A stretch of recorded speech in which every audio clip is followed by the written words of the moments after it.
ta interpelacija o mojem delu in odgovornosti je prišla v zahtevnem času. Epidemija se sicer v drugem valu umirja, ampak smo nekako po podatkih nekje v vmesnem obdobju, ko vsi pričakujemo, da nas lahko zadene morebitni tretji val, z vsemi strategijami pa skušamo to preprečiti. Glavna strategija je tudi sicer cepljenje. Kljub temu, da so to zahtevni časi, smo z ekipo na Ministrstvu za delo to interpelacijo vzeli izjemno resno in se na njo tudi dobro pripravili. Na nek način smo celovito, argumentirano odgovorili na očitke v pisnem delu, danes pa bomo v političnem dialogu lahko še osvetlili večje podrobnosti, bolj natančno opredelili in odgovorili na vse očitke, vprašanja, nesporazume. Dve stvari bi želel izpostaviti glede te današnje obravnave interpelacije. In sicer, večkrat sem že napovedal, da bo ta interpelacija drugačna od ostalih. Namreč vprašanja, ki so zastavljena v interpelaciji, so sprožila potrebo potem, da si mi, vsi skupaj, slovenska družba, postavimo ogledalo glede nekaterih zadev. V prvi vrsti glede tega, kaj smo, oziroma še bolje, česa nismo storili v več kot preteklem desetletju na področju zdravstvenega sistema in še posebej z njim zelo tesno povezanega sistema dolgotrajne oskrbe.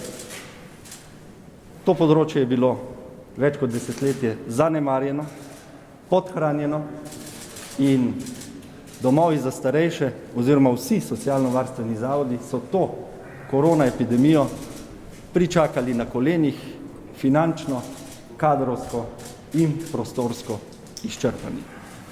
Samo po žrtvovalnosti in velikemu etičnemu pogonu vseh zaposlenih v tem sistemu dolgotrajne oskrbe se lahko zahvalimo, da smo stanje skozi čas epidemije v preteklem letu lahko stabilizirali in umirili in zaščitili najranljivejše.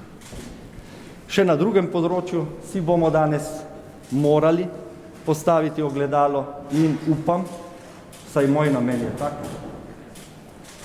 tudi našli morda nekaj odgovorov na to, kako si želimo v prihodnje živeti skupaj v Sloveniji.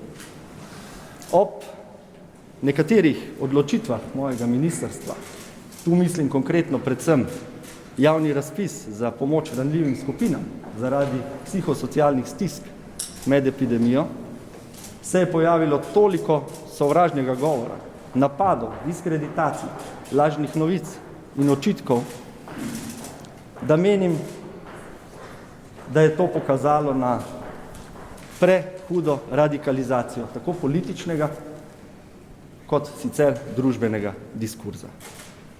V Novi Sloveniji krščanskih demokratih, ki so me predlagali na to mesto ministra za delo, družino, socialne zadeve in enake možnosti, smo zavezani drugim vrednotam. Zavezani smo vrednotam svobode, dialoga, človekovega dostojanstva in pravičnosti. Vsi skupaj bomo morali danes, lahko bi že prej, ampak vsaj danes ali v bližnji prihodnosti ugotoviti, da skupaj živimo v tej državi in da bomo tu tudi še naprej skupaj živeli. Menim, da je temeljna odločitev ta, da ni treba, da imamo vsem enako mnenje, da pa je nujno, in tu je Nova Slovenija krščanski demokrati brezkompromisna, da sobivamo v tej različnosti, da spoštujemo mnenje drug drugega in da priznavamo človekovo dostojanstvo vsakemu sodržavljanu. Ni treba, da smo največji prijatelji, ni treba, da se strinjamo vsem. Nujno pa je, da najdemo en dogovor kot družba, da bomo lahko razvijali naprej naše potenciale in zagotovili prihodnjim rodovom normalno življenje.